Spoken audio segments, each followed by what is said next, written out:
চৰকাৰে এটা ব্যৱস্থাপনা কৰিছে ৰাষ্ট্ৰীয় শিক্ষানীতিৰ আধাৰত ডিজিটেলাইজেশ্যনৰ কাম কৰিছে আৰু এই শিক্ষা হেতু এপৰ জৰিয়তে শিক্ষকসকলৰ উপস্থিতি নিৰীক্ষণ কৰাৰ এটা ব্যৱস্থাপনা কৰিছে। আমি তাক স্বাগতম জনাইছোঁ। শিক্ষকসকলে আমি সদায়েই উপস্থিতি দি আছোঁ আৰু আগলৈকেও দি থাকিম, তাত আমাৰ কোনো আপত্তি কৰিব লগা নাই। কিন্তু এই শিক্ষা হেতু এপটো বৰ দুৰ্বল। এই দুৰ্বলতাখিনি শিক্ষা বিভাগে মানি ল'ব খোজা নাই আৰু আমি দেখিছোঁ যে যিহেতু শিক্ষা হেতুৰ এপটো দুৰ্বল, বিভিন্ন শিক্ষক শিক্ষয়িত্ৰীয়ে ব্যক্তিগত মোবাইলেৰে হ'লেও উপস্থিতিটো দি আছে। দি থকা বাবে হয়তো ৰাজ্য চৰকাৰে ভাবি আছে যে আমাৰ শিক্ষা হেতু এপটো বৰ সবল।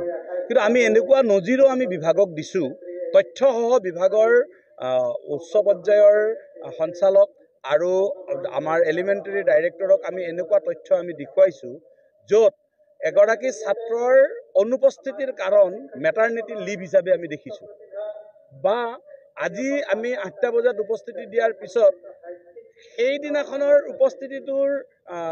অনুপস্থিতিটো দেখুৱাই থকা হৈছে। 7 দিনলৈকে শিক্ষকে উপস্থিতি দিয়াৰ পিছতো অনুপস্থিত দেখুওৱা হৈছে। টেবলেটটোৰ বিসংগতি আছে, এপটোৰ কিছু গণ্ডগোল আছে আৰু সেইখিনি আমি দূৰ কৰাটো বিচাৰিছোঁ।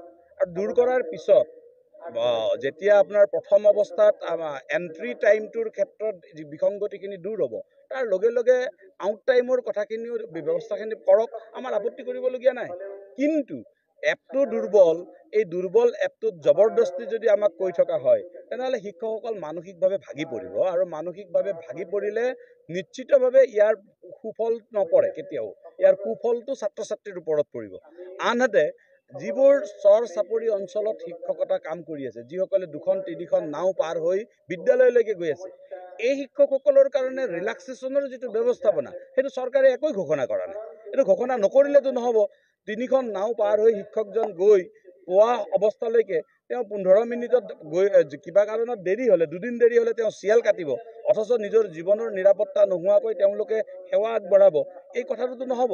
গতিকে ৰাজ্য চৰকাৰে এই ব্যৱস্থাবোৰ কৰি লওক, কৰি শিক্ষকৰ উপস্থিতি নিৰীক্ষণ কৰক, আমাৰ তাত কোনো আপত্তি নাই।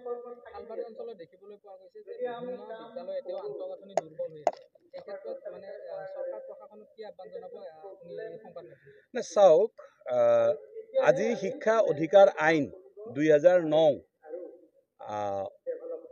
হ'বৰ 15 বছৰ হ'ল আৰু ইয়াৰ যিটো ৰাষ্ট্ৰীয় তথ্য, এই তথ্য অনুসৰি আমি গম পাওঁ যে অসমত মাত্ৰ 11.5%হে ইমপ্লিমেণ্ট হৈছে।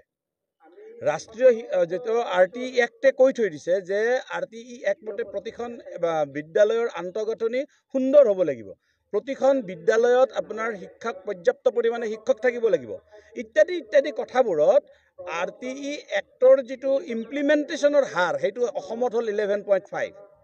আৰু আজি এসপ্তাহ দিন আগতে শিক্ষা মন্ত্ৰালয়ে এটা তথ্য দিছে ভাৰত চৰকাৰৰ, যে আজিৰ তাৰিখত অসমত 3000তকৈ অধিক এজনীয়া শিক্ষকৰ বিদ্যালয় আছে আৰু এই বিদ্যালয়বোৰত অতি সোনকালে পৰ্যাপ্ত শিক্ষক নিযুক্তি দিয়াৰ কাৰণে কেন্দ্ৰীয় চৰকাৰে অসম চৰকাৰলৈকে নিৰ্দেশনা পঠিয়াইছে। তাৰ পিছত আপুনি হালবাৰী বুলি নহয়, সমগ্ৰ অসমৰ অৱস্থাটো একেই। এই সমগ্ৰ অসমৰ এই শৈক্ষিক শিক্ষানুষ্ঠানৰ অৱস্থাখিনি সুন্দৰ কৰি দিয়াটো ৰাজ্য চৰকাৰৰ দায়িত্ব।